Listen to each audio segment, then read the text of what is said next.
Ujú. Si quieres, cierra.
Muy buenas tardes. Continuamos con esta jornada por una universidad segura y libre de todo tipo de violencia. Esta es la última mesa de esta jornada maravillosa que dio inicio hoy a las 10 de la mañana. Ha sido una experiencia muy aleccionadora, muy interesante, llena de aprendizajes, de intercambio de saberes. Hemos escuchado las experiencias y el camino recorrido por expertas de distintas universidades, de Argentina, de Bolivia, de la Universidad Nacional Autónoma de México, de la UAM, de Tabasco. Mucho que aprender, mucho por hacer. Esta mesa es la función de la educación en la prevención de la violencia y modera la maestra Ishel Marín, quien es integrante de la Dirección de Derechos Humanos y Género, experta en temas de género, se ha especializado y ha dado talleres, cursos sobre género en la UNICACH. Ella es licenciada en Antropología Social por la Universidad Autónoma de Chiapas, licenciada en Psicología Clínica por la Universidad de Ciencias y Artes de Chiapas. Se ha capacitado en diversos diplomados, cursos, seminarios y talleres de atención clínica con perspectiva de género. Tallerista con perspectiva de género, de trabajo con grupos de mujeres y hombres en temas de violencia de género, discriminación y atención psicológica, dirigidos a instituciones gubernamentales, sector policial, mujeres en condición de cárcel y estudiantes de la universidad. Ha participado en diversos programas de investigación de la Universidad de Ciencias y Artes de Chiapas como coordinadora del área operativa con perspectiva de género. Cedo los micrófonos, pues, a la maestra Ishel Marín. Excelente jornada. Muchas gracias, maestra Elba. Me da muchísimo gusto poder compartir con dos grandes expertas el día de hoy acerca de la función que tiene la educación en la prevención de la violencia. Creo que es un tema bastante importante y relevante en este momento, ¿no? Es crucial para lo que estamos viviendo todas las universidades. Entonces, habría la necesidad de tener este espacio específico en donde pues personas expertas, ¿no? Que también están al mando, en el caso de la doctora Leticia Pons, de una universidad, ¿no? Que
Apagado.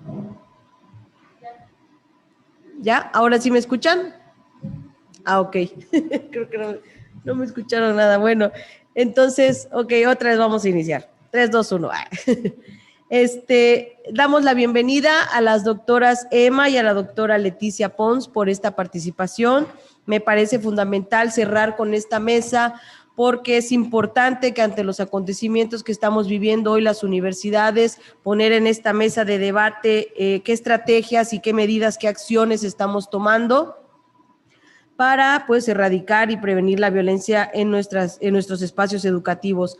Vamos a iniciar con la presentación de la doctora Leticia Pons Bonals. Ella es rectora de la Universidad Intercultural de Chiapas, doctora en Sociología por la Universidad Autónoma de México, integrante del SNI nivel 1, miembro del Consejo Nacional de Investigación Educativa, la Red de Educación y Valores, la Red Mexicana de Investigadores de la Investigación Educativa, colaboradora del Centro de Investigación en Tecnología Educativa de la Universidad Autónoma de Querétaro.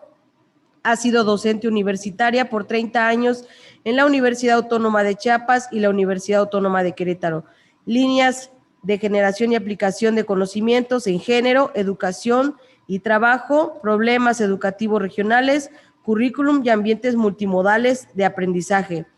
Entonces vamos a hacer el espacio a la doctora Leticia Pons con la presentación de la función de la educación en la prevención de la violencia. Después de ello tendremos un espacio para preguntas y respuestas, terminando la ponencia de las 2. Bienvenida, doctora. Muchísimas gracias por la invitación. Es un placer compartir la mesa con la doctora Emma Aguilar, a quien estimo mucho. ¿Qué tal, Emma? Un placer.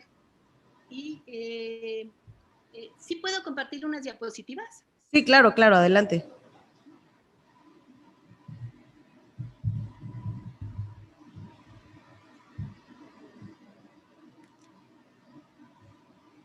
Muchas gracias también a las organizadoras por la invitación.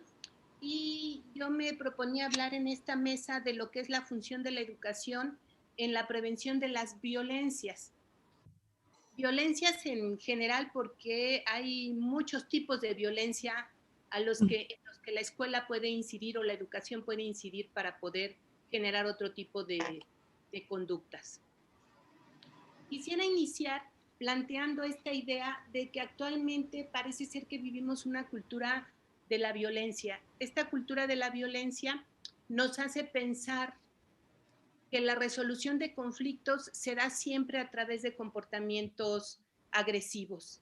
Se desdeña, digamos, el diálogo u otro tipo de acciones, y esto tiene que ver con la persistencia de condiciones de pobreza, con desigualdades sociales, con la exclusión de la que son objetos diversos grupos que llamamos vulnerables, por la falta de oportunidades de acceso a la educación, por la carencia de empleos, por el crimen organizado, entre otro conjunto de factores que están prevaleciendo en el ambiente y que tienen como resultado, a fin de cuentas, esta idea de que nos parece natural que sea así la sociedad, y se naturalizan estas desigualdades sociales, y de manera particular, por el tema de nuestra mesa, estas desigualdades que son sexuales. Tiende entonces a cosificarse a las personas y se da como un valor exagerado al uso sexualizado de los cuerpos. Esto nos lleva a pensar que en esta cultura de la violencia prevalece o ocupa un lugar muy importante esto que llamamos la violencia de género. Y ya hay distintos estudios que nos han propuesto ya cómo esta violencia de género llega a naturalizarse a tal grado que se hace invisible y muchas veces se llegan a justificar los comportamientos agresivos. Esto se conoce como violencia simbólica porque es una violencia que a lo mejor no se refleja físicamente, pero que sí está afectando lo que es todas estas formas en que pensamos y cómo construimos los significados en torno a cómo nos relacionamos en la sociedad.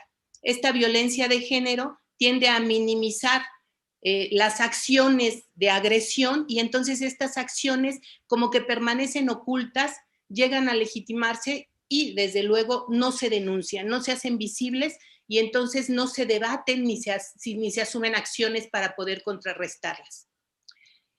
Si las mujeres llegan a denunciar a su victimario, muchas veces son acusadas de que son ellas quienes incitaron la agresión.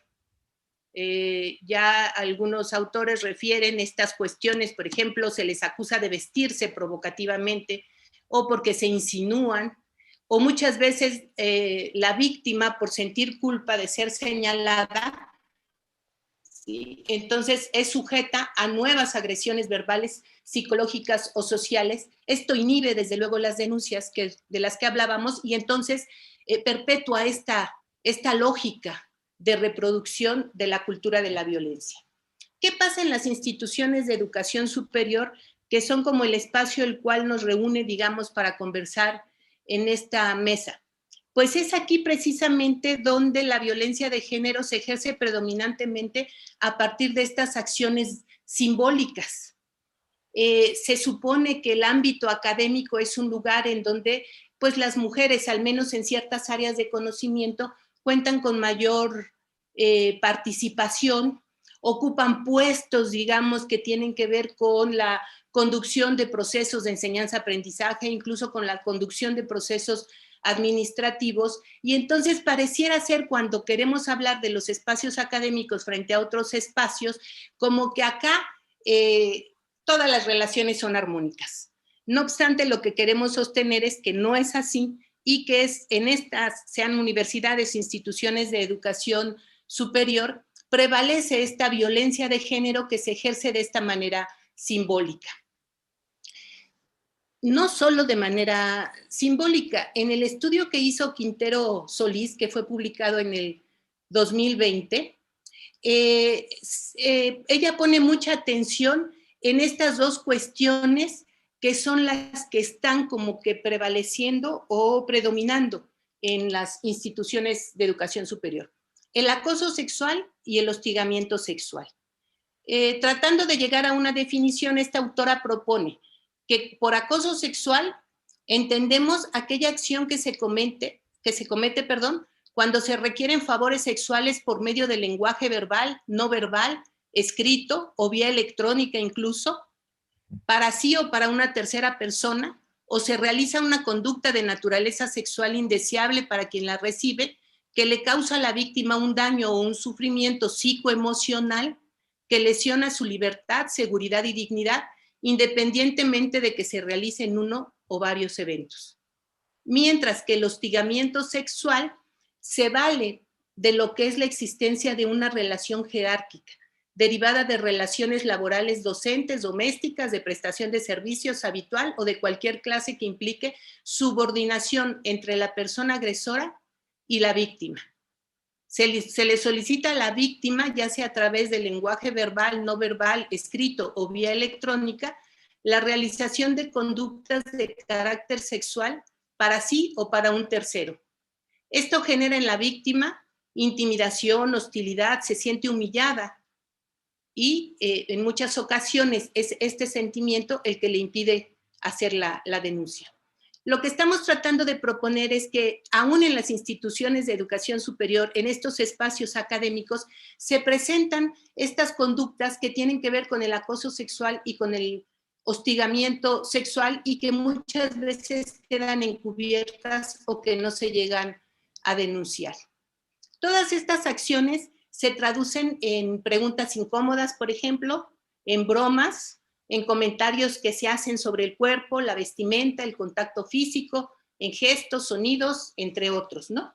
E insisto, el hecho de que esta violencia se ejerza simbólicamente tiene que ver con que genera en la víctima este sentimiento de minusvalía, de impotencia, de vergüenza, ¿sí? En muchos casos el agresor hace aparecer estas conductas afectivas, como si fueran afectivas o de sentirse atraído, por lo que muchas veces se complica acreditar que estas son conductas que tienen que ver con el acoso o el hostigamiento sexual.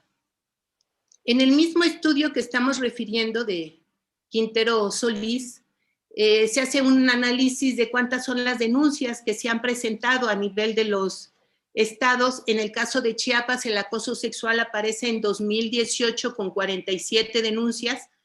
El caso de hostigamiento sexual aparece desde 2015 hasta 2018 con un número de 21, 31, 33, 31 denuncias. Si bien es cierto que estas cifras pueden ir incrementándose y si uno hace un análisis a nivel nacional se ve que esto ha ido en aumento, aún nos permiten entender que hay muchas conductas de estas que no están siendo denunciadas. Entonces es aquí donde nos preguntamos precisamente cuál es la función de la educación o qué se hace en las escuelas, específicamente en instituciones de educación superior. Es muy reciente, digamos, hablando en términos de cuántos años tenemos trabajando esta situación, me parece que es muy reciente cuando empiezan las instituciones educativas a implementar medidas que tienen que ver con la atención a este tipo de problemas y de prevención de la violencia. De acuerdo con Aguilar, es a partir de 1990 que comienza a hacerse la atención a este asunto. Y esta atención no se da de manera como que aislada, sino que queda involucrada en un conjunto de lineamientos que han venido incluso desde los organismos internacionales promoviendo la cultura de paz o la idea de enseñar el respeto para todos, además de todo lo que han sido los avances que tiene que ver con lo que es la perspectiva de género y la introducción de esta perspectiva en lo que son todos los ámbitos de nuestra vida cotidiana. Pero en particular me quiero referir a cómo estos organismos proponen la idea de generar un marco pedagógico para luchar contra el racismo en general y fomentar la tolerancia. El racismo en general, entendiendo que es también una forma de discriminación, es racismo, es sexismo, es diferencias que tienen que ver con desigualdades religiosas, son maneras en las cuales no toleramos la existencia de alguien que pueda ser distinto o que profese algunas ideas distintas a las nuestras. Estos lineamientos que a nivel internacional se han venido desarrollando, pues han tenido impacto en los distintos países, en las distintas naciones, se han firmado convenios, tratados, declaraciones en las cuales comienza a hacerse visible esta situación y se plantea la necesidad de atenderlos. De manera particular, en el estado de Chiapas, en el periódico oficial del 11 de noviembre del año 2020, se plantea la necesidad de establecer un protocolo para la prevención, atención y sanción del hostigamiento sexual y el acoso sexual. El planteamiento de este protocolo encuentra asiento en muchos principios, digamos, legales, desde el artículo 1 de la Constitución Política Mexicana que sanciona la existencia de violaciones de distinto tipo, el artículo 3 de la Convención Interamericana para prevenir, sancionar y erradicar la violencia hacia la mujer, la Ley de Desarrollo Constitucional para la Igualdad de Género y Acceso a una vida libre de violencia para las mujeres, leyes distintas en materia laboral que están ya tomando atención en la prevención del hostigamiento y el acoso sexual, y un acuerdo por el que se emite el Código de Honestidad y Ética de los Servidores Públicos de la Administración Pública del Estado de Chiapas. Con esto lo que quiero mostrar es cómo la idea de que exista un protocolo que prevenga y sancione el hostigamiento sexual y el acoso sexual tiene que ver con la recuperación de todos estos principios que por muchos años como que han sido ya debatidos desde distintos lugares y desde distintos ámbitos y que al fin llegan a lo que son las instituciones públicas, incluidas en este caso lo que son las instituciones de educación superior.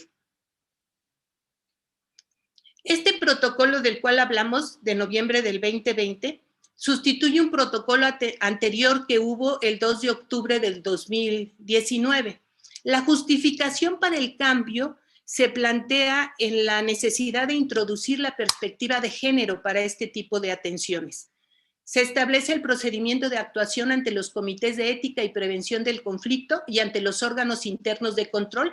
Esto es, las instituciones públicas ahora tienen que establecer sus comités de ética y tienen que tener la manera de probar y de regular, digamos, estas relaciones laborales con miras a prevenir el conflicto. y hay órganos internos de control que están revisando o se propone que estén revisando y llevando el seguimiento de todo esto. El protocolo es, a fin de cuentas, una guía de actuación para las personas servidoras públicas y para todos los que se relacionan en estas instituciones, y busca garantizar el acceso de las personas a una vida libre de violencia en el servicio público. Esto que está siendo sancionado legalmente en el 2020 en nuestro estado de Chiapas, había sido ya en los lugares como una necesidad, y se preguntaban cuáles eran los requisitos mínimos indispensables que debiera de tener un protocolo de esta naturaleza, es decir, esta guía que nos permitiría actuar en una institución, en este caso de educación superior, para poder prevenir y sancionar en su caso el acoso y el hostigamiento sexual. Entre los requisitos mínimos que Quintero Solís reconoce está el compromiso de prevenir y rechazar el acoso y el hostigamiento por razón de sexo y por orientación sexual, la instrucción que se debe dar a todo el personal del deber que tienen de respetar la dignidad de las personas y su derecho a la intimidad, así como la igualdad de trato entre hombres y mujeres, el tratamiento reservado de las denuncias de hechos que pudieran ser constitutivos de acoso u hostigamiento, esto es, dar un tratamiento adecuado a lo que podrían ser estas demandas, la identificación de las personas responsables de atender a quienes formulen una denuncia, la obligatoriedad de todas las estructuras de prestar colaboración a los órganos encargados de desarrollar el procedimiento de intervención, y la protección de la persona acosada u hostigada sexualmente, estableciendo medidas cautelares desde el inicio del procedimiento y garantizando su seguridad frente a represalias. Me parece que estos requisitos son muy importantes de tener en cuenta porque no se remiten a la idea de vamos a hacer un documento en donde va a quedar establecido lo que debemos hacer, sino tiene que ver con cómo tenemos que transformar las relaciones y las estructuras laborales para que se dé cabida a todo este tipo de atenciones que está siendo demandada ante estas situaciones. Por su parte, la NUYES, la Asociación Nacional de Universidades e Instituciones de Educación Superior, recientemente, el 5 de marzo de este año, llevó a cabo un evento en donde se presentaron las directrices generales para elaborar e implementar mecanismos de prevención, atención y sanción del hostigamiento sexual y acoso sexual en las instituciones de educación superior. Este evento tuvo una participación muy amplia de parte de las instituciones de educación superior y contó, digamos, con el respaldo de la Secretaria de Educación Superior y de diversas autoridades que están como dispuestas a establecer este pacto para poder intervenir en la prevención, atención y sanción de este tipo de conductas. No obstante, quiero llamar la atención ante el hecho de que este acuerdo muy reciente se sustenta en un acuerdo previo que se firmó en 2002 entre INMujeres y la propia ANUYES, mejorar la perspectiva de género en las políticas, los planes, los programas y proyectos de las instituciones de educación superior en el país. Y haciendo como un análisis de qué es lo que pasó, digamos, con ese acuerdo, se hicieron evidentes algunos problemas que tenía la implementación de este acuerdo. Entre los problemas estaba el desconocimiento por parte de los que integran la comunidad universitaria de la perspectiva de género, la falta de protocolos y de procesos de prevención, atención y sanción, la falta de recursos económicos y humanos en las instituciones que pudiera ser destinado a dar este tipo de atención, y la necesidad de impulsar acciones concretas y cotidianas que permitieran como cambiar la lógica en la cual se llevan a cabo las relaciones en instituciones. El proceso, digamos, que si bien ha estado como muy debatido y encuentra sustentos tanto a nivel internacional como nacional, y se ve un interés de parte de las instituciones por poder incidir en la generación de esta nueva cultura, hasta noviembre del 2017, de acuerdo con los datos de Vargas, solamente 4 universidades en el país tenían un protocolo para entender situaciones de acoso y hostigamiento sexual. Estas instituciones fueron la Universidad Michoacana de San Nicolás de Hidalgo, la Universidad Veracruzana, la Universidad de Quintana Roo y la Autónoma de Sinaloa. De entonces para acá, tomando en cuenta todos estos principios y herramientas jurídicas, legales que están siendo desarrolladas, es que las instituciones de educación superior comienzan ya a ser como una incorporación más ágil de este tipo de protocolos. Actualmente en Chiapas, digamos, fue como una disposición oficial que las instituciones comenzaran a partir de lo publicado en el diario oficial, de generar sus propios protocolos. Y las instrucciones, digamos, o los principios que están atrás de la generación de estos protocolos tienen que ver con cero tolerancia a conductas de hostigamiento sexual y acoso sexual, la introducción de la perspectiva de género, el acceso a la justicia, la confidencialidad, la necesidad de trabajar pro persona, de manera diligente, respetando la integridad personal, prohibiendo el ejercicio de represalias para las personas que demandan, respeto y protección y garantía de la dignidad, basarse siempre en la presunción de inocencia, la no revictimización, la transparencia y sobre todo la celeridad. O sea, son principios que nos hablan de cómo debiéramos de estar generando estas acciones para procurar una atención además eficiente. Bueno, a pesar de todo esto, lo que yo quería plantear en esta mesa, y este es el propósito de lo que les he expuesto, es que creo que las instituciones de educación superior tenemos aquí una tarea muy importante, porque si bien están sentadas estas bases, o podríamos decir que ya tenemos estas bases jurídicas y legales, tenemos que definir qué es lo que sigue por hacer. Y en este que sigue por hacer falta mucho. Desde luego que las instituciones tengan sus protocolos de atención es una cuestión fundamental, es un avance significativo, necesario. ¿Por qué?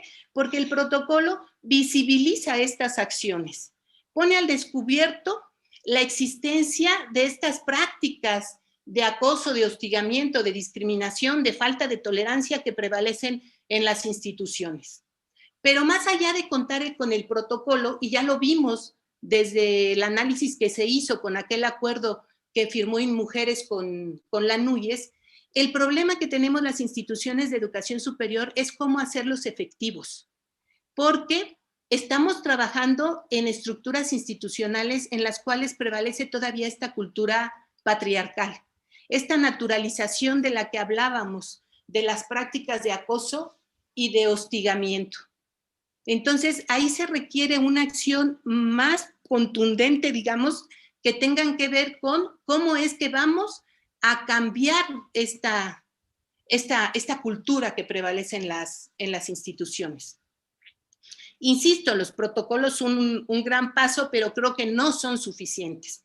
A partir del protocolo o más allá del protocolo, necesitamos llevar a cabo otro tipo de acciones.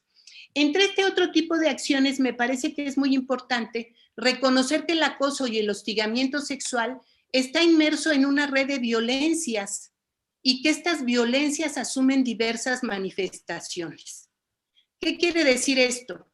No es solo el hostigamiento sexual, sino este hostigamiento sexual se relaciona y se vincula con otro tipo de discriminaciones. Esto que decíamos, racismo, desigualdad económica, cuestiones que tienen que ver con diversidad de pensamiento, religiones, principios políticos, incluso posicionamientos políticos. Entonces, atender la cuestión de acoso y hostigamiento sexual nos lleva a reconocer también la necesidad de pensar estas otras formas de violencia que están presentes en las instituciones y que también debieran ser tomadas en cuenta.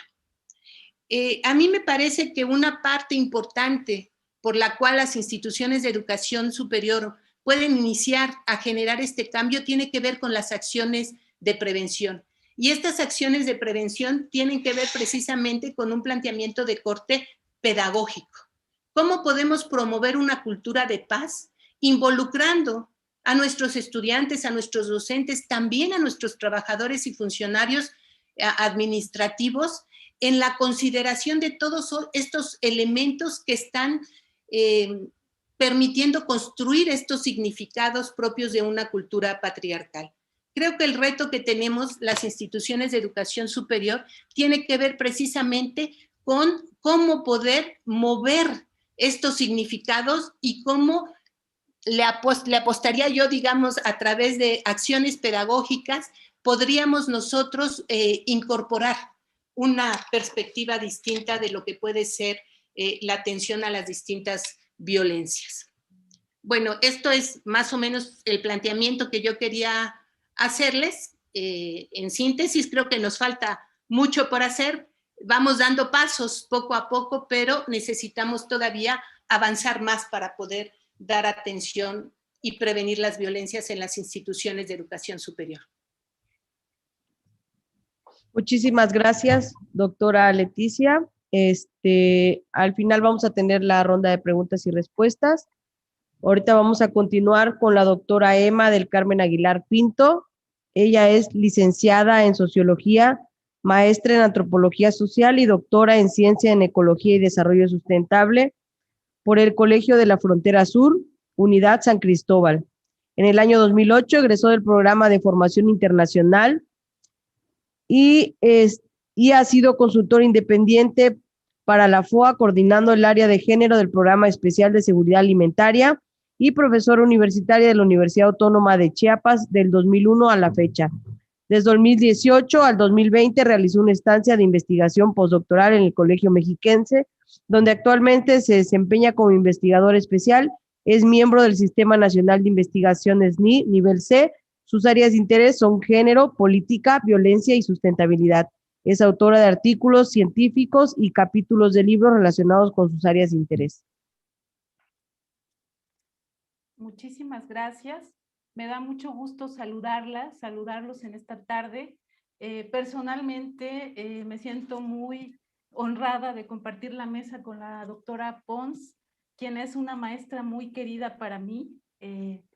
Fue mi directora de tesis en la licenciatura, entonces es un gran honor compartir esta tarde con ella. Gracias a la maestra Elba Narcía, a la maestra Ichel por la invitación, gracias también a la Coordinación de Derechos Humanos de la UNICACH y por supuesto a la propia universidad por apostarle en estos días a reflexionar y realizar esta jornada por una universidad segura y libre de todo tipo de violencias. Creo que es una gran apuesta que le va a permitir a las universidades caminar o a la universidad, a la UNICACH, dar pasos más firmes hacia la erradicación de la violencia. Mi presentación en esta tarde gira en torno a esta pregunta. ¿La violencia puede apreciarse en el espacio público como algo concreto? Y para responderla, me aproximo desde la mirada de la geografía feminista, tomando dos ejes. De todos los tipos de violencia que hay y que pueden abordarse, alguno de ellos ya lo explicó, ya lo comentó la doctora Bonals hace unos momentos. Yo voy a tomar un tipo de violencia particular que es la violencia feminicida. Y otro segundo eje, el siguiente eje es la ciudad pensada como el espacio público por excelencia, en el que se recrean una serie de relaciones sociales. Considerando estos dos ejes y teniendo en cuenta que las ciudades, entre muchos servicios que ofrecen a los habitantes, concentran a un importante número de universidades en Chiapas. Y bueno, las universidades tienen una relación o deben de mantener una relación con la sociedad a través de una de sus funciones sustantivas, que es la difusión de la cultura o lo que antes se llamó la extensión. Y a través de esta difusión de la cultura y particularmente a través del servicio social que realizan, es cuando se deben de tener en consideración diversos aspectos de la seguridad en las ciudades, en las colonias, en los barrios y en los municipios. voy a tratar de dar respuesta a esta interrogante a partir de este presupuesto. Sí, la violencia feminicida sí se puede ver en el territorio concreto. Gracias a los trabajos de Ana Sabaté, de Irma en 1995, a Irma Saucedo en el 2002, incorporaron esta relación cercana que tiene la geografía con el género y más particularmente con el feminismo. Ellas dieron pasos para expresar que la violencia y el género se pueden territorializar. Pero más recientemente, en el 2016, una geógrafa que se llama María Salguero, ella aportó este mapa de los feminicidios en México. Este es de 2019. El territorio nacional está teñido por una serie de crucecitas. Este trabajo que ha hecho María Salguero desde la sociedad civil muestra cómo cada cruz tiene una ficha, tiene datos, nombres de la víctima, dónde fue violentada, las edades, ¿no? Y lo interesante o lo sorprendente, lo lamentable es que hay muchísimas niñas, ¿no? No puedo hacer un acercamiento a la ciudad de Tuxtla Gutiérrez, pero hay muchos feminicidios que están documentados por Salguero en Chiapas. Y otro mecanismo también más reciente o más reciente que nos permite ver que la violencia feminicida se expresa en el territorio son las alertas de violencia de género contra las mujeres. Estas alertas de violencia de género contra las mujeres, ahorita vamos a hablar de ellas, pero primero quiero más o menos definir qué se entiende por violencia feminicida. La violencia feminicida es la forma más grave de violencia que pueden sufrir las mujeres. Se reconoce la violencia contra la mujer desde la Cuarta Conferencia de Beijing en 1995. Y en México se retomó con bastantes fundamentos en 2014 a través del Instituto Nacional de las Mujeres. 2004, perdón, a través del Instituto Nacional de las Mujeres. Una de las teóricas que más ha abonado hacia entender, explicar y legislar sobre violencia feminicida es Marcela Lagarde. Para ella esta representa la forma más última de una violencia sistemática y reiterada que atenta contra los derechos humanos de las mujeres. Y bueno, ella la considera un crimen de Estado. Una definición que está expresada en la Ley General de Atención a las Mujeres por una Vida Libre de Violencia de 2015 expresa que es la forma extrema de violencia de género contra las mujeres, que es producto de la violación de sus derechos humanos en los ámbitos tanto públicos como privados, y está conformada por un conjunto de conductas que conllevan misoginia, impunidad, tolerancia social y tolerancia del Estado, y que pueden culminar con el homicidio o con otras formas de muerte violenta de las mujeres. Y bueno, teniendo en consideración esto, las alertas de violencia de género están expresadas como un mecanismo gubernamental de emergencia remedial para frenar y para erradicar la violencia feminicida que se expresa en territorios de manera determinada, pero también de manera sistemática, ya sea que se ejerce por un individuo, por un grupo de individuos o incluso por una comunidad, ¿no? Esto está expresado también en la Ley General de Acceso de las Mujeres a una Vida Libre de Violencia, especialmente en su capítulo 5 y en el artículo 2. Ahora, otro mecanismo que nos ha permitido visibilizar qué es la violencia es la iniciativa SPADLAL, que se implementó en México a partir de 2019, que busca prevenir y eliminar la violencia contra las mujeres y las niñas en los municipios, pero sobre todo en las ciudades de Chihuahua, Ciudad Juárez, Chilpancingo, Ecatepec y Naucalpan. Estos son datos oficiales sobre la violencia feminicida. Es de destacar que la mayor parte de la violencia feminicida es contra mujeres que tienen 18 años o más y representan hasta 2019, representaban hasta 2019 el 77.8%, pero también de menos de 0 a 17 años representan un 10.2%. y hay un porcentaje importante no especificado. Este porcentaje importante nos debe de llamar la atención porque eso quiere decir que tenemos que afinar los instrumentos para registrar los hechos de violencia feminicida hacia las mujeres. Hay muchos casos, como muestra Salguero en su mapa de feminicidio, que oficialmente no tienen información sobre quién era, de dónde era, la edad, y las autoridades correspondientes muchas veces la dejan pasar y hay casi que hacer un trabajo arqueológico para detectar estos casos de violencia no especificada. Y bueno, las 10 ciudades los 10 municipios con más violencia en 2019, primero era Monterrey y el último era Nogales. Ninguno del sur en este momento. Quiero aclarar que hay 3 tipos de alertas de violencia de género. El primero de ellos es por delitos contra el orden común y contra la vida, integridad, libertad y seguridad de las mujeres. El segundo es por agravio comparado. Y el tercer tipo de alerta contra las mujeres es cuando los organismos de derechos humanos, la sociedad civil organizada y otros actores lo solicitan y hacen una solicitud para que se establezca una alerta de violencia de género. Tal fue el caso de la ciudad de Tuxtla Gutiérrez hace algunos años. En Chiapas hay 7 municipios. En Chiapas, las alertas de violencia de género se declararon en México en 2015. En Chiapas se declaró la primera alerta en 2016 para 7 municipios. Estos municipios son Chiapa de Corzo, Comitán, San Cristóbal, Tapachula, Tonalá y Tuxtla Gutiérrez y Villaflores. Quiero mencionar que en el caso de Tuxtla Gutiérrez fue mucho por la presencia, por la presión de organismos, de grupos feministas, de redes, de mujeres y pues de organizaciones de la sociedad civil y grupos de derechos humanos, de defensa de derechos humanos, que se logró implementar la alerta de violencia de género. Actualmente, el estado de Chiapas tiene un programa estatal de alerta de género con una página muy bonita, incluso hay cifras actualizadas hasta 2021.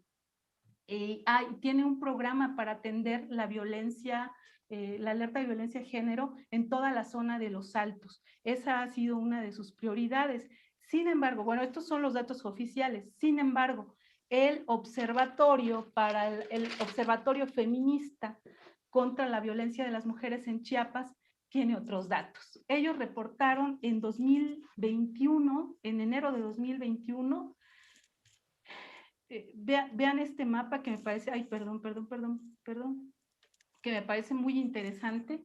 Ellos reportan, a diferencia del programa estatal de violencia de género, ellos reportan otro tipo de focos rojos en el estado. Uno de los focos rojos que encuentran es en la zona del Soconusco. Hasta enero de 2021 reconocieron 43 denuncias de mujeres desaparecidas. 13 de estas 43, 13 fueron mujeres desaparecidas, 30 se localizaron y ellos destacan que hay mayor incidencia de violencia sexual en mujeres y niñas menores de edad. Y las regiones más afectadas son, hasta enero de 2021, Soconusco, luego la zona metropolitana, que quiere decir Tuxtla, y luego la región Escalapa, de los Llanos, la región Alto Tzotzil, la Frailesca y la región Maya, con un caso cada uno de estas regiones. Ahora, si comparáramos los datos oficiales con los datos del observatorio, tendríamos una diferencia pues bastante significativa. Es cierto que en enero de 2020 hubo un aumento exponencial de la violencia y bueno, hay una autora como más radical en este sentido, Magdalena León, expresó que el Estado tiene participación, más bien las instituciones del Estado tienen una importante participación en la construcción del espacio feminicida. Es decir, ella propone que si miramos con perspectiva de género las políticas públicas, podemos rastrear la red de relaciones de poder, las violencias, diversas violencias de género que se expresan en un territorio concreto. Ella propone que las instituciones del Estado pueden ser un medio de cambio o de control sobre la vida de las mujeres, pueden facilitar o pueden obstaculizar sus derechos, pueden incidir en la producción del espacio feminicida o, por el contrario, pueden promover la creación de un espacio libre de violencia contra las mujeres. Y bueno, si traemos todo este mapa de los feminicidios hacia un espacio mucho más concreto y más reducido, que es la ciudad, consideramos que la ciudad es el espacio donde se desarrollan diversas interacciones, pero también se llevan a cabo diversas formas de violencia. Regularmente las personas llegan a la ciudad o llegamos a la ciudad en busca de mejores oportunidades de desarrollo y para mejorar nuestra calidad de vida. De acuerdo a la Carta de Derechos de la Ciudad del Foro Mundial Urbano en 2010, la ciudad es el espacio colectivo, culturalmente rico y diversificado que pertenece a todos sus habitantes. Eso en una perspectiva pues bastante utópica, muy idealista, porque hay una serie de problemas en la ciudad. Por ejemplo, la ciudad como la vivimos en la actualidad nos excluye, nos violenta, a las mujeres nos hace sentir ajenas, nos hace sentir inseguras y muchas veces nos da miedo. Entonces, atreverse a mirar la violencia sexual en el espacio público es todo un reto porque permite romper con siglos de impunidad y también permite buscar acciones para fomentar una ciudad más segura para las mujeres y las niñas. Estos son datos de la violencia comunitaria. La encuesta nacional sobre la ENDIRE en 2016 reportó que el 66.1% había sufrido algún tipo de violencia, más de 30 millones de personas. Y 2 de cada 10 la habían sufrido en el espacio público. 23% corresponde a la violencia en el espacio público, 34.3% ha sufrido violencia sexual en el espacio público, 61.6% es este mismo dato, ha sufrido violencia comunitaria. Si vamos a los datos de feminicidio, ahorita de 2021 más o menos hay 11 feminicidios al día. Esto entre los levantamientos y las desapariciones de mujeres, niñas y adolescentes. Esta misma carta que les mencioné, la carta Carta por una ciudad segura, reconoce una serie de derechos humanos que tenemos las mujeres y los hombres para vivir en una ciudad. Tenemos derecho a vivir libres de violencia, tenemos derecho a tener acceso a la justicia, autonomía, igualdad, seguridad, tenemos derecho a libre tránsito, pero sobre todo tenemos derecho a vivir sin miedo, a vivir sin carencia y a vivir en igualdad de oportunidades y a gozar de todos nuestros derechos para desarrollarnos plenamente en todo nuestro potencial. Sin embargo, esto lleva implícita la idea que el espacio público debe de ser un espacio seguro, un espacio activo. No importa si se trata de una ciudad o de un pueblo, si se trata de un barrio o de una comunidad. El espacio público debe de ser un espacio de encuentro y de socialización, un espacio de diversidad y de tolerancia que nos permita la convivencia con el medio ambiente urbano y con el medio ambiente en general. Pero bueno, el reto es cómo construimos ciudades más seguras para las mujeres y las niñas. Primero tenemos que reconocer que las ciudades no son espacios seguros y tenemos que buscar cómo recuperar estos espacios para su uso y para fomentar la cohesión social. Hay una tendencia de los urbanistas muy reciente de hacer parques lineales donde se pueden hacer actividades como fútbol, voleibol, yoga y muchas otras actividades al aire libre. Pero sobre todo yo creo que se tiene que repensar en reformular la política de seguridad pública a nivel municipal a través de programas y de acciones concretas. Y muy importante es incorporar la perspectiva de género en los procesos de planeación y en los procesos de mejoramiento de transporte público en la ciudad, así como el transporte universitario. ¿Qué requerimos para hacer todas estas cosas? Pues políticas públicas con perspectiva de género como un eje transversal que atraviese cada una de las acciones que estamos proponiendo. Se requiere, por ejemplo, que en todos los municipios se exija o exijamos como ciudadanos la existencia de un instituto de las mujeres, pero que de verdad funcione, que no esté planteado únicamente en el papel. Un instituto municipal de la mujer que sepa qué hacer en casos de acoso, en casos de hostigamiento, en casos de vulnerar a las mujeres en sus múltiples derechos, pero también se requieren de diagnósticos espaciales, se requieren de hacer mapeos para reconocer las zonas seguras y las más inseguras. Pero sobre todo, se requiere voluntad política de los diversos actores en las diversas instituciones y, por supuesto, presupuestos etiquetados con perspectiva de género. Tenemos que pasar de este tipo de barrios que son inseguros, que están estigmatizados, a este otro tipo de barrios que ya tienen identidad. Esta es una calle en la colonia obrera de Tuxtla Gutiérrez y este es el parque, no sé cómo se llama la colonia, pero este es el Parque Niño de Atocha. Es un parque muy dinámico, durante los últimos años ha recuperado su identidad social y los ciudadanos han tenido mucho que ver.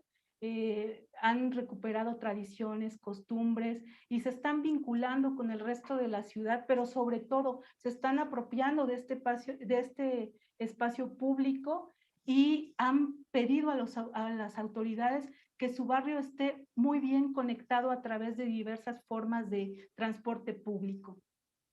Tenemos que pasar de calles oscuras, de calles solitarias. La calle es el espacio público por excelencia, es la infraestructura para la movilidad en distintos medios. Y requerimos, para sentirnos seguras y seguros, de calles iluminadas, calles en donde hayan contenedores de basura, donde haya naturaleza que nos recuerde la existencia de la vida. Necesitamos tratar, uno de los datos, no puse los datos, pero el transporte público es el espacio donde se desarrolla una buena cantidad de acoso y de violencia sexual en contra de las mujeres y las niñas. Necesitamos sentirnos seguras en el transporte público. El transporte público nos da movilidad, a todas las personas nos da movilidad. Y si tenemos un transporte público de baja calidad, pues limita nuestras capacidades, nuestras posibilidades de ir a un trabajo, de divertirnos, de recreación y de movernos, de comunicarnos dentro de la ciudad. Perdón por el comercial, pero no encontré otro tipo de transporte público. Nuestras universidades tienen que trabajar para proporcionar un transporte público seguro a nuestros estudiantes y nuestras estudiantas. Y bueno, uno de los detalles más importantes para vivir seguros en la ciudad es la vivienda. La vivienda es el espacio que enriquece la experiencia de vivir en la ciudad. Es un lugar de encuentro, de convivencia y de cohesión social. Y bueno, todos queremos vivir en un espacio que se vea más bonito y que sea más seguro, que esté más iluminado. Y una de las cosas que podemos promover como universidad y vinculándonos a las diversas organizaciones de la sociedad civil, a grupos de arte, a grupos como los Scouts, es hacer de los espacios públicos espacios de convivencia, realizar intervenciones sociourbanas que tengan que ver con el arte, con el deporte, con la recreación. Yo tiene varios años que no vivo en Tuxtla, pero recuerdo una de las cosas más bonitas que me gustaba hacer con mi familia era cuando ponían la vida recreativa todos los domingos. Usábamos la calle para ir con el grupo de scout, para hacer ciclismo, para comprar comida, comida típica, no sé, una serie de actividades que nos hacían sentir la calle, que siempre estaba llena de carros, como un espacio muy nuestro y como un espacio de encuentro con otras personas, con los amigos, con los compañeros, con las mascotas, etc. Y bueno, como conclusiones, ¿qué podría decir? De acuerdo con Damián, en un estudio de 2010, la violencia contra las mujeres sucede en un espacio-tiempo. Es una manifestación de lo político y de lo cultural, de lo social, pero también de lo ideológico. Expresa las relaciones de poder entre los géneros que se conjuntan en el espacio y que a su vez da las pautas para que esto ocurra. Generalmente todas las universidades trabajan o están trabajando, como bien expuso la doctora Pons, en trabajar en prevenir la violencia y el acoso y diversas formas de violencia al interior de las universidades. Sin embargo, no debemos olvidar este vínculo que tienen con la sociedad, que deben de mantener a través del servicio social, y deben de considerar, antes de enviar a sus estudiantes a realizar servicio social, deben considerar cuáles son las regiones menos seguras, cuáles son las regiones donde hay alerta de violencia de género contra las mujeres. Y también se debe fortalecer el servicio social comunitario. Este puede ser un mecanismo que proporcione de mayor seguridad a las estudiantes. Se debe también de buscar la manera de garantizar viviendas dignas a sus prestadoras y prestadores de servicio social. Y otra cuestión que tiene que ver con vincularse con la sociedad civil es promover los observatorios de violencia de género como parte de sus prácticas de servicio social en los municipios y proporcionar, como ya dije antes, un transporte seguro, de preferencia gratuito, pero si no es gratuito, por lo menos seguro para sus estudiantes. Y bueno, de mi parte eso sería todo. Le devuelvo el micrófono a la maestra Ischel y les agradezco su atención.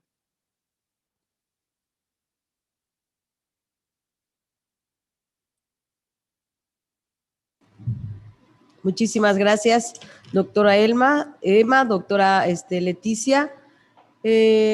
Para finalizar, me gustaría nada más preguntarle a ambas cuáles serían estos retos entonces al que nos vamos a enfrentar o a los que nos estamos enfrentando, porque a pesar de que hoy en día podemos observar que las chicas cada día se involucran más en estos temas, o también las universidades están tratando, ¿no?, de poder involucrarse en la atención a estos casos.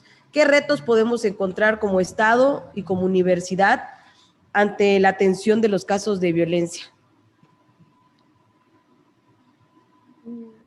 ¿Sí? Primero, como... Adelante, doctora. Mira, creo yo que los retos que tenemos es cómo imaginar este tipo de acciones que promuevan esta cultura contra el acoso, contra el hostigamiento, contra el feminicidio, digamos, ¿cómo podemos hacer para que se generen estas acciones? Me parece muy interesante que la doctora Emma, por ejemplo, nos plantea esta posibilidad de que las instituciones se abran hacia el exterior a través de servicio social, a través de las actividades estas de extensión, difusión, actividades deportivas, recreativas. Eso es como imaginar, digamos, estos posibles caminos. Hacia adentro de las escuelas podemos hacer eventos, organizar algunas actividades que nos permitan ir introduciendo esta perspectiva de género. Pero esto es complicado porque estamos trabajando sobre los significados que ya se han construido. Yo en la mañana, por ejemplo, que estaba viendo cómo iba a ser este planteamiento ahorita, ¿vieron ustedes lo que pasó con los profesores universitarios? El profesor de la UNAM al que se aplicó el protocolo, digamos, y fue corrido, o el profesor de la Universidad Panamericana, que renunció, dijo, también la Universidad Panamericana lanzó su comunicado diciendo cómo se había activado el protocolo para poder atender esta situación. Estos son como que casos ejemplares, y es ahí donde a mí me parece que esta idea de los protocolos sirve, porque bueno, de no haber existido el protocolo, a lo mejor, junto con esta idea de no haberse denunciado públicamente, pues esto no podría haber sucedido, pero siguen siendo como casos ejemplares. ¿Y qué pasa con todos los otros que no conocemos? Es ahí, creo yo, donde está el gran reto que tenemos las instituciones de educación superior. ¿Cómo movemos esos significados? Y por eso me interesaba mucho desde el interior, digamos, de las estructuras académico-administrativas. Y bueno, insisto, hay que imaginar acciones que podemos llevar a cabo. Y otra cosa que me parece muy importante y que también Emma por ahí comentó, es esta idea de los presupuestos. Tenemos que trabajar con un presupuesto con perspectiva de género. y cuando somos instituciones públicas generalmente trabajamos con presupuestos cada vez más restringidos y en donde esta perspectiva de género no se deja ver como que muy claramente. Entonces hay que actuar también desde estas acciones que tienen que ver con la gestión para poder ir transformando esto. Por ahí me parece que podría ir la respuesta. Muy bien, gracias, doctora Leticia. Doctora Emma, ¿algo que agregar? Estoy de acuerdo con la doctora Pons en el sentido de que es muy difícil trabajar al interior de las instituciones porque estamos hablando con personas que tienen una serie de valores, una serie de códigos, una ideología que la llevan a la universidad, pero que la han cargado a lo largo de 18, 20 años.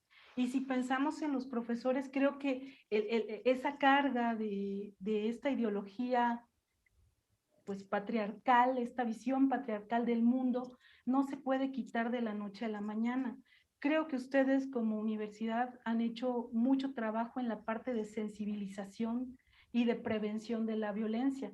A mí me parece, yo he trabajado en la UNACH y a mí me parece que ustedes han avanzado mucho en ese sentido y a pasos más largos. Nosotros seguimos luchando contra toda una estructura que es muy difícil cambiar de la noche a la mañana. Yo creo que el cambio se tiene que dar de manera gradual y esto te lo digo como universitaria, pero pienso también como mamá. Yo estoy educando a una niña y a un niño y creo que esta visión menos patriarcal, menos machista, menos violenta, que apunte hacia una cultura de paz, tiene que empezar desde nuestros hogares, ¿no? Tiene que empezar con la educación que damos a nuestros hijos, pero también en las maneras en cómo nos comunicamos con ellos, en esta crianza respetuosa. No sé, a mí quiero contar que me sorprendió el 8 de marzo, una amiguita de mi hija hizo videos con su mamá sensibilizando, a ella le nació, ¿no? Y bueno, también la mamá en este estilo de educación menos, menos patriarcal, hizo videos con la hija para concientizar a sus compañeras sobre la violencia de género, sobre qué es el 8 de marzo, sobre qué es, por qué se conmemora y por qué no se felicita. A mí esa acción me pareció muy aleccionadora. La verdad que es una experiencia que rescato mucho porque es una niña de 11 años, casi 12 años, apoyada por su mamá, pero a eso quiero ir. Este cambio cultural se tiene que dar en las generaciones que estamos formando. Cambiarlo ahora es muy difícil. Generalmente nos encontramos con personas que aunque tengan estudios universitarios, aunque tengan un doctorado, tienen una visión heteropatriarcal, machista y violenta del mundo, y su código de comportamiento les hace creer que este tipo de relaciones violentas están bien porque lo han hecho siempre. Y creo que contra eso, pues, chocamos contra pared. Tenemos que sensibilizarnos primero nosotras y con nuestras acciones cotidianas creo que iremos sensibilizando a los otros con los que nos rodeamos. Y creo que las cosas serán distintas en algunos años, ya son distintas. Los movimientos feministas, los movimientos al interior de la universidad expresan ese cambio cultural que ya se está dando y eso tenemos que celebrarlo, creo. Sí, muchas gracias, doctora Emma. Pues bueno, a mí me gustaría cerrar este ciclo de eventos que tuvimos el día de hoy con la maestra Elba, si tiene algunas palabras de despedida para cerrar esta gran jornada larga que espero haya sido de mucha luz para nosotros también, que estamos pues emprendiendo, ¿no?, un nuevo camino. Pues nada más agradecerles su participación, agradecer a cada una de las personas que hizo posible este evento, al equipo técnico. Muchísimas gracias por todo su apoyo desde la mañana con la organización. Gracias al rector Juan José Solórzano Marcial por hacer posible este espacio. También tenemos muchísimo trabajo por hacer. La Dirección de Derechos Humanos y Género de la UNICACH es de reciente creación. Hay grandes retos en el camino, solamente con alianzas y aprendiendo de ustedes que tienen ya mucho trabajo, de todas las mujeres que compartieron este día sus saberes, sus pensares. Hemos anotado muchas ideas, muchas cosas para poner en marcha nuestro plan de trabajo. Estaremos compartiéndolo en próximas fechas. Estamos en estos momentos trabajando en nuestro protocolo también. Tenemos un protocolo base que trabajaron en la administración anterior, necesita afinarse mucho. Los protocolos son herramientas que evolucionan, que hay que adaptarlas a las distintas realidades, a los distintos tiempos, a las distintas etapas. Y estamos trabajando con un equipo especializado para hacer de esta herramienta un instrumento que nos dé luz en el acompañamiento de casos de hostigamiento y acoso sexual en nuestra universidad.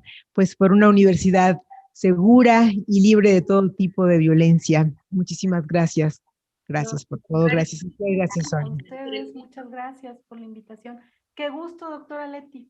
Igual, Emma, nos vemos. Hasta luego.